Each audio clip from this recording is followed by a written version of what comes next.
Subscribe to my channel. Click on bell icon to get notification about new video. Gillu Mahadevi Verma 1907 से 1987। सोनजूही में आज एक पीली कली लगी है। सोनजूही यानी जूही पुष्प का एक प्रकार जो पीला होता है। इसे देखकर अनायास ही उस छोटे जीव का स्मरण हो आया जो इस लता की सघन हरितिमा में छिपकर बैठता था और फिर मेरे निकट पहुंचते ही कंधे पर कूदकर मुझे चौंका देता था। अनायास यानी अचानक, हरितिमा यानी हरियाली। तब मुझे कली की खोज रहती थी, पर आज उस लघु प्राण की खोज है। लघु प्राण यानी छोटा जीव, परंतु वो तो अब तक इस सोनजूही की जड़ में मिट्टी होकर मिल गया होगा। कौन जाने स्वर्णिम कली के बहाने वही मुझे चौंकाने ऊपर आया हो। अचानक एक दिन सवेरे कमरे से बरामदे में आकर मैंने देखा दो कौवे एक गमले के चारों ओर चोंचों से छुआ छुओवल जैसा खेल खेल रहे हैं। छुआ छुओवल यानी चुपके से छूकर छुप जाना और फिर छूना। ये काक भूषुड़ी भी विचित्र पक्षी है। एक साथ समादरित, अनादरित, अति सम्मानित, अति अवमानित। समादरित यानी विशेष आदर, अनादरित यानी आदर का अभाव, तिरस्कार। हमारे बेचारे पुरखे न गरुड़ के रूप में आ सकते हैं, न मयूर के, न हंस के। उन्हें पितृपक्ष में हमसे कुछ पाने के लिए काक बनकर ही अवतीर्ण होना पड़ता है। अवतीर्ण यानी प्रकट। इतना ही नहीं, हमारे दूरस्थ प्रियजनों को भी अपने आने का मधुर संदेश इनके कर्कश स्वर में ही देना पड़ता है। कर्कश यानी कटु, कानों को न भाने वाली। दूसरी ओर हम कौवा और काव काव करने को अवमानना के अर्थ में ही प्रयुक्त करते हैं। मेरे काक पुराण के विवेचन में अचानक बाध आ पड़ी, क्योंकि गमले और दीवार की संधि में छिपे एक छोटे से जीव पर मेरी दृष्टि रुक गई। निकट जाकर देखा, गिलहरी का छोटा सा बच्चा है जो संभवतः घोंसले से गिर पड़ा है और अब कौवे जिसमें सुलभ आहार खोज रहे हैं। काकद्वय की चोंचों के दो घाव उस लघु प्राण के लिए बहुत थे, अतः वो निश्चेष्ट सा गमले से चिपटा पड़ा था। काकद्वय यानी दो कौवे, निश्चेष्ट यानी बिना किसी हरकत के।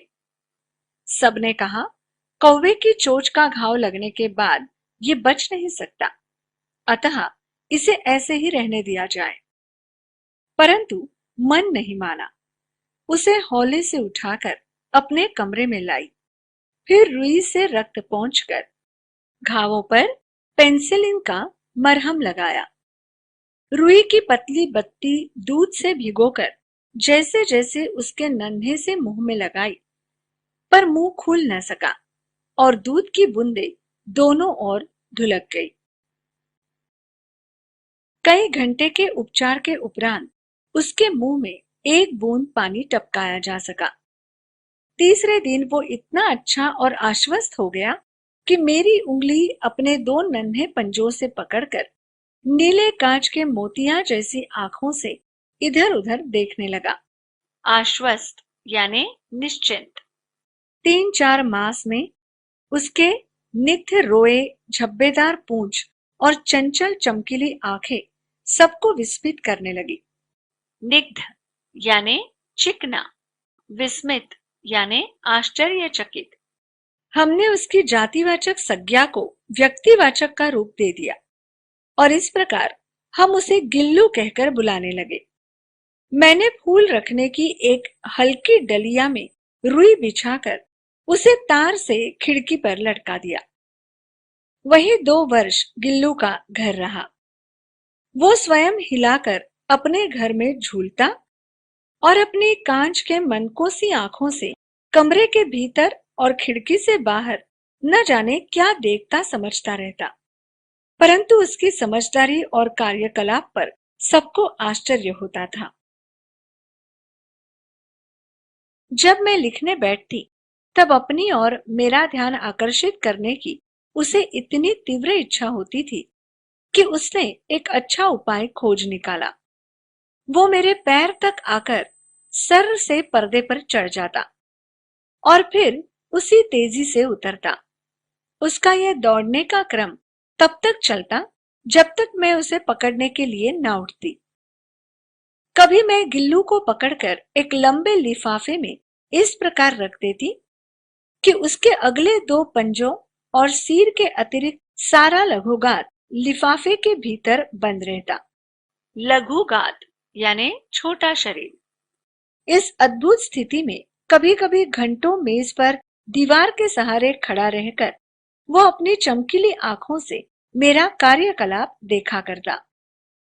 भूख लगने पर चिक चिक करके मानो वो मुझे सूचना देता और काजू या बिस्कुट मिल जाने पर उसी स्थिति में लिफाफे से बाहर वाले पंजों से पकड़कर उसे कुतरता। फिर गिल्लू के जीवन का प्रथम बसंत आया। नीम चमेली की गंध मेरे कमरे में हौले हौले आने लगी। बाहर की गिलहरियां खिड़की की जाली के पास आकर चिक चिक करके न जाने क्या कहने लगी। गिल्लू को जाली के पास बैठकर अपनेपन से बाहर झांकते देखकर मुझे लगा कि इसे मुक्त करना आवश्यक है। मैंने कीले निकालकर जाली का एक कोना खोल दिया और इस मार्ग से गिल्लू ने बाहर जाने पर सचमुच ही मुक्ति की सांस ली। इतने छोटे जीव को घर में पले कुत्ते बिल्लियों से बचाना भी एक समस्या ही थी। आवश्यक कागज पत्रों के कारण मेरे बाहर जाने पर कमरा बंद ही रहता है। मेरे कॉलेज से लौटने पर जैसे ही कमरा खोला गया और मैंने भीतर पैर रखा, वैसे ही गिल्लू अपने जाली के द्वार से भीतर आकर मेरे पैर से सिर और सिर से पैर तक दौड़ लगाने लगा। तब से ये नित्य का क्रम हो गया। मेरे कमरे से बाहर जाने पर गिल्लू भी खिड़की की खुली जाली की राह बाहर चला जाता और दिन भर गिलहरियों के झुंड का नेता बना हर डाल पर उछलता कूदता रहता और ठीक 4 बजे वो खिड़की से भीतर आकर अपने झूले में झूलने लगता। मुझे चौंकाने की इच्छा उसमें न जाने कब और कैसे उत्पन्न हो गई थी। कभी फूलदान के फूलों में छिप जाता, कभी पर्दे की चुन्नट में और कभी सोनजूही की पत्तियों में।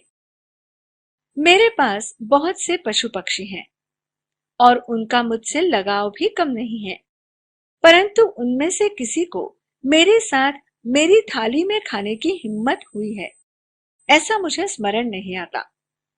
गिल्लू इनमें अपवाद था। अपवाद यानी सामान्य नियम को बाधित या मर्यादित करने वाला। मैं जैसे ही खाने के कमरे में पहुंचती, वो खिड़की से निकलकर आंगन की दीवार बरामदा पार करके मेज पर पहुंच जाता और मेरी थाली में बैठ जाना चाहता। बड़ी कठिनाई से मैंने उसे थाली के पास बैठना सिखाया, जहां बैठकर वो मेरी थाली में से एक एक चावल उठाकर बड़ी सफाई से खाता रहता। काजू उसका प्रिय खाद्य था और कई दिन काजू न मिलने पर वो अन्य खाने की चीजें या तो लेना बंद कर देता या झूले से नीचे फेंक देता था। खाद्य यानी भोजन। उसी बीच मुझे मोटर दुर्घटना में आहत होकर कुछ दिन अस्पताल में रहना पड़ा। उन दिनों जब मेरे कमरे का दरवाजा खोला जाता, गिल्लू अपने झूले से उतरकर दौड़ता और फिर किसी दूसरे को देखकर उसी तेजी से अपने घोंसले में जा बैठता। घोंसले यानी नीड, रहने की जगह। सब उसे काजू दे आते परंतु अस्पताल से लौटकर जब मैंने उसके झूले की सफाई की तो उसमें काजू भरे मिले, जिनसे ज्ञात होता था कि वो उन दिनों अपना प्रिय खाद्य कितना कम खाता रहा। मेरी अस्वस्थता में वो तकिए पर सिरहाने बैठकर अपने नन्हे नन्हे पंजों से मेरे सिर और बालों को इतने होले होले सहलाता रहता कि उसका हटना एक परिचारिका के हटने के समान लगता। परिचारिका यानी सेविका। गर्मियों में जब मैं दोपहर में काम करती रहती तो गिल्लू न बाहर जाता न अपने झूले में बैठता। उसने मेरे निकट रहने के साथ गर्मी से बचने का एक सर्वथा नया उपाय खोज निकाला था। वो मेरे पास रखी सुराही पर लेट जाता और इस प्रकार समीप भी रहता और ठंडक में भी रहता।